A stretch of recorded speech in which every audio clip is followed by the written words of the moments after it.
The U.S. hair care market is a $23.6 billion industry, and right now, a growing slice of that market is quietly walking away from the big brands, putting down their plastic bottles of sulfates and silicones and looking for something cleaner, simpler, and more intentional.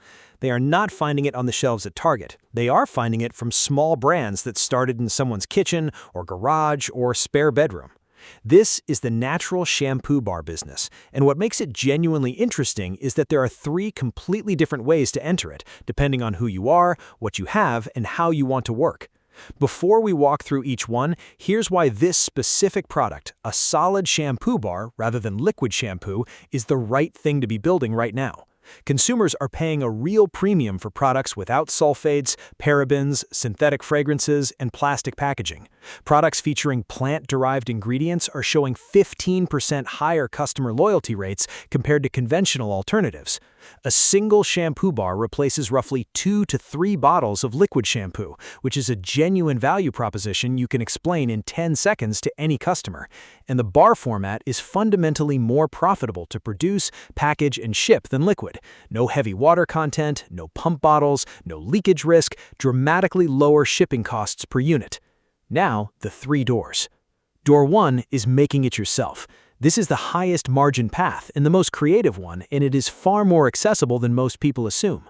A home-based cold-processed shampoo bar uses a small set of core ingredients, a combination of cleansing oils like coconut or castor, conditioning oils like argan or jojoba, sodium hydroxide is the saponifying agent, and your chosen botanicals, essential oils, or scalp-focused actives like rosemary or tea tree.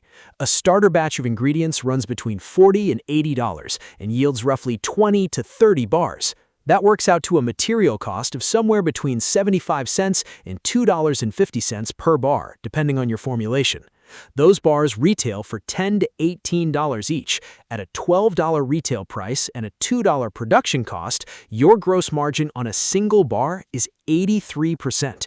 Your total startup budget to get equipped: mixing bowls, a stick blender, silicone molds, a scale accurate to grams, a lye pitcher, safety gloves and goggles, and your first round of ingredients runs between $300 and $600. You can be producing sellable product within your first week. One important note on FDA compliance: shampoo bars are classified as cosmetics, not food. This means you do not need a commercial kitchen or a food handler permit. You do need proper cosmetic labeling, which means the product name, a complete ingredient list in descending order of concentration, net weight, and your business contact information. You cannot make drug claims. You cannot say your bar treats dandruff or prevents hair loss. You can say it cleanses, nourishes, or strengthens. That distinction matters, and it costs you nothing to get right from the start. Door 2 is private labeling. This path is for someone who would rather build a brand than formulate a product. A private label manufacturer takes their existing professionally formulated shampoo bar, you put your brand and label on it, and you sell it as your own product. Companies like Pravada Private Label, Nutrix USA, and Envy Labs all offer natural and organic shampoo bar formulations with low minimum order quantities. Some manufacturers start you at as few as 12 units, making it genuinely possible to test a product before committing to volume. Using private label formulas reduces your initial startup costs by roughly 24% compared to building a custom formulation from scratch. The trade-off is that other brands may carry a similar base formula. Your differentiation comes entirely from your branding, your positioning, and the specific niche you are targeting. Startup budget for this path runs between $500 and $2,000 for your first order, plus labeling and packaging. Door 3 is contract manufacturing, which is the path for someone who has a specific product vision but does not want to produce it personally. A contract manufacturer takes your formula, either one you developed yourself or one you co-developed with their R&D team, and produces it at scale in an FDA-registered GMP-compliant facility. Companies like Mid-Solid Press and Pour specialize specifically in solid shampoo and conditioner bars. They handle formulation refinement, production, and packaging. Minimum order quantities are higher here, typically starting around 1,000 to 5,000 units, which means this path requires a larger upfront commitment, but you get a professionally manufactured, fully compliant product with documented stability testing and the kind of ingredient traceability that opens doors to retail buyers, subscription boxes, and wholesale accounts that will never stock a kitchen-made product. Budget for this path starts at around $3,000 to $8,000 for a first production run, including packaging. Whichever door you walk through, where you sell enormously in the first year. Farmers markets are the fastest path to cash and customer feedback simultaneously. A bar that costs you $2 to make sells for $12 at a farmers market booth.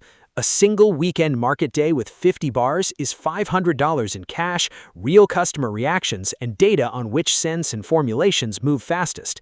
Etsy gives you national reach from day one with no storefront overhead. Etsy charges 20 cents per listing plus 6.5% of each transaction, making it one of the lowest cost e-commerce entry points available. Local boutiques, zero-waste stores, yoga studios, and independent salons are offline retail channels that natural beauty products move through consistently well. Walk in with a sample, a one-page sell sheet, and a wholesale pricing structure, typically 50% of your retail price, and you'll find that buyers in these spaces are actively looking for exactly what you're making. Instagram and TikTok are genuinely powerful for this product category in ways they are not for most physical products, because shampoo bars are visually compelling. The pouring process, the cutting of cured bars, the before and after of a clean scalp routine, these formats drive organic reach without paid advertising. Brands that build a consistent content presence around their formulation philosophy and ingredient sourcing are creating customers who feel connected to the product before they've even bought it. That connection is what drives the repurchase cycle, and shampoo bars that customers love are repurchased every 3 to 6 weeks as long as they are available. Now, the honest risks. Formulation takes time to get right.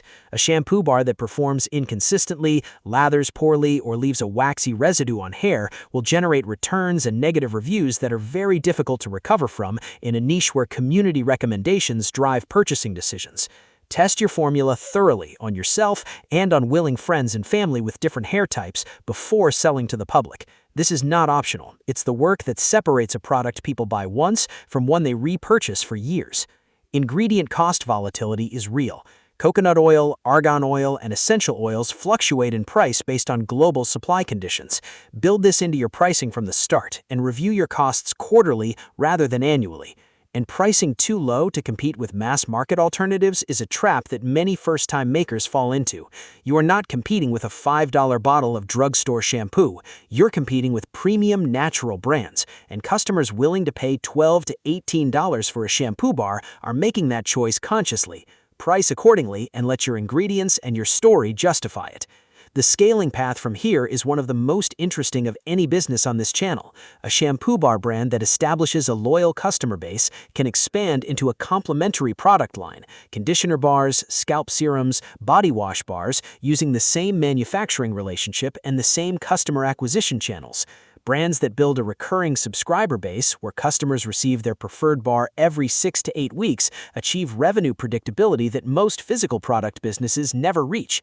And a natural beauty brand with established revenue, a clean ingredient story, and a loyal repeat customer base is a genuinely acquirable asset.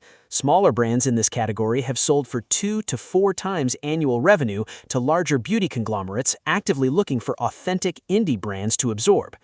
3 doors. One growing market, a product the big brands are struggling to replicate with the authenticity that customers in this space are specifically seeking. If breakdowns like this are useful to you, subscribe to the channel. Every video, one real business, the actual numbers, and an honest look at what it takes to build it.